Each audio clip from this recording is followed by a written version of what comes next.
আসসালামু আলাইকুম। সারপ্রাইজ পেতে এবং দিতে দুটোতেই কিন্তু অনেক আনন্দ।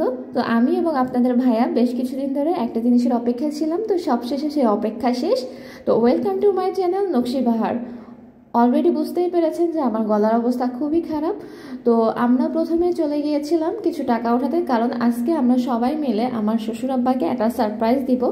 আর যেহেতু সারপ্রাইজটা আমরা সবাই মিলে দেবো, এখানে আপু দুলা ভাইয়েরও অংশীদার আছে, তো আপুরা টাকা পাঠিয়েছে। তো আমরা প্রথমেই টাকাটা তুলে চলে গেলাম একটা বেতের দোকানে। অনেক আপুই জিজ্ঞাসা করেছেন খুলনায় এই বেতের দোকানগুলো কোথায়।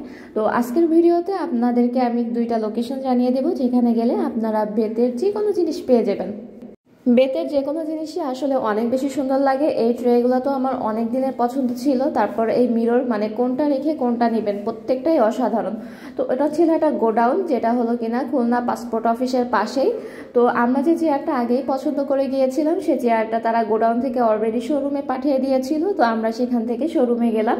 শোরুমটা হচ্ছে জোড়াগেট ট্রাফিক ফাঁড়ির পাশেই। ছোট্ট একটা দোকানের ভিতরে দেখবেন অনেক ধরনের কালেকশন আছে। এই রাউন্ড টেবিলগুলোও কিন্তু অনেক সুন্দর। আর আপনারা কিন্তু যে কেউ চাইলে এখানে গিয়ে আপনাদের পছন্দ মতো জিনিসপত্র ক্রয় করে নিতে পারেন।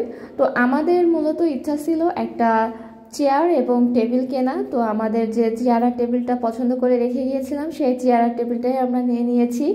তো আব্বা আসলে জানেও না যে আব্বার জন্য আমরা এই জিনিসটা কিনতে গিয়েছিলাম। মেয়েকে কোনো রকম ঘুম পাড়িয়ে খুব অল্প সময়ের জন্য গিয়েই আমরা এটা কিনে নিয়ে আসছি। তো এটা আনার পর আব্বা যখন দেখছে, আসলে সে অনেক বেশি খুশি হয়েছে।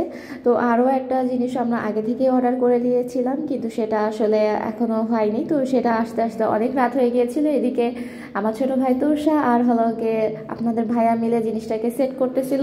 এই পুরো ফ্ল্যাটটা আসলে নতুন করে ডেকোরেশন করা হবে, যেটার ভিডিও আমি এক এক করে আপনাদের সাথে শেয়ার করব। এই ফুল রুমটা আসলে ডেকোর করার অনেক দিনের ইচ্ছা আমাদের। আমরা আসলে অপেক্ষায় ছিলাম যে এই ভাড়াটিয়ারা কবে নামবে। তো নতুন বছরে ফ্ল্যাটটা ফাঁকা হয়ে গিয়েছে আর আমরা ডেকোরেশন শুরু করে দিয়েছি। তো আমি এখানে গ্লাসটা একটু ক্লিন করে নিচ্ছিলাম।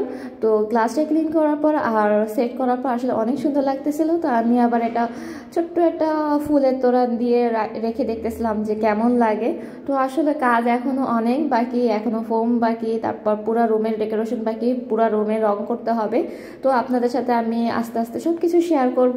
আর এইদিকে টেবিল আসতে আসতে মনে করেন যে গভীর রাত হয়ে গিয়েছে, রাস্তায় কোনো মানুষজন নাই। এদিকে আপনাদের ভাইয়া ফোন করে বলেছে যে গেট খুলে দেখি পুরো রাস্তা ফাঁকা, প্রায় অনেক রাতে। তারপরে হলো যে টেবিলটা চলে আসলো।